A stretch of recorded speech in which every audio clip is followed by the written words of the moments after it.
Karibu tena mtazamaji, tuendelee na taarifa za KTN leo wikendi katika runinga ya KTN News.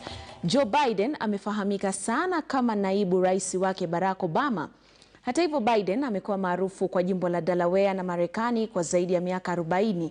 Biden, ambaye sasa anachungulia nafasi ya urais Marekani, ni wakili na mwanasiasa wa miaka mingi na amepitia mengi kufikia alipo akiwa na miaka 77.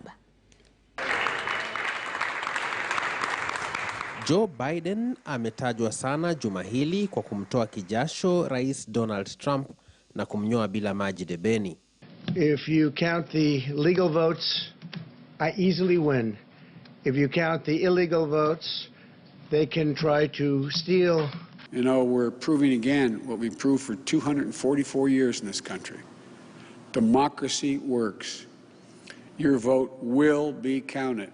Lakini mara ya kwanza Biden kujulikana Marekani ni baada ya kuchaguliwa tikiti ya chama cha Democratic kama seneta wa Delaware akiwa na umri wa miaka 29 tu mwaka wa 72.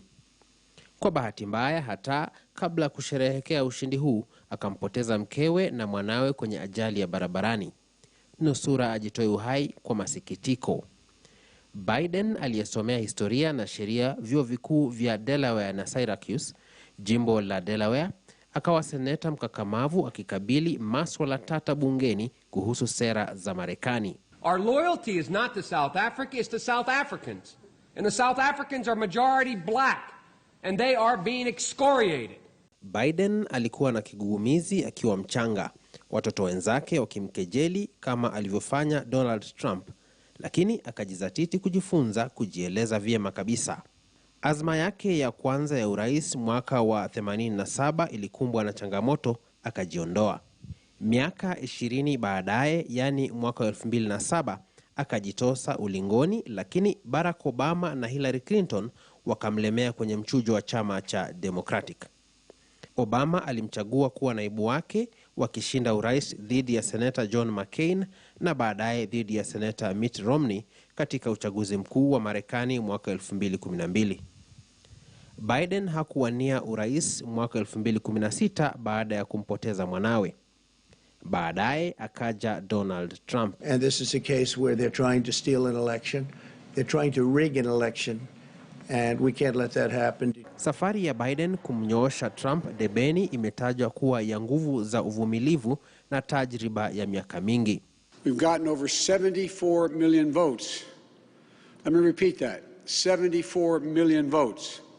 That's more than any presidential ticket has ever gotten in the history of the United States of America.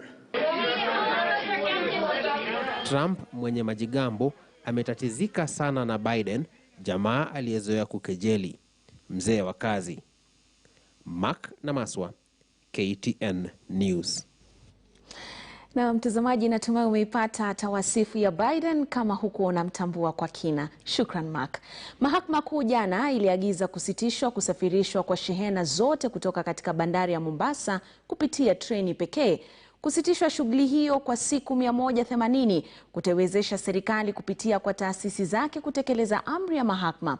Majaji watano wa Mahakama Kuu, Lydia Achode, Eric Ogola, Anthony Mrima, Joel Ngugi na Pauline Nyamwea, ambao walitoa hukumu hiyo,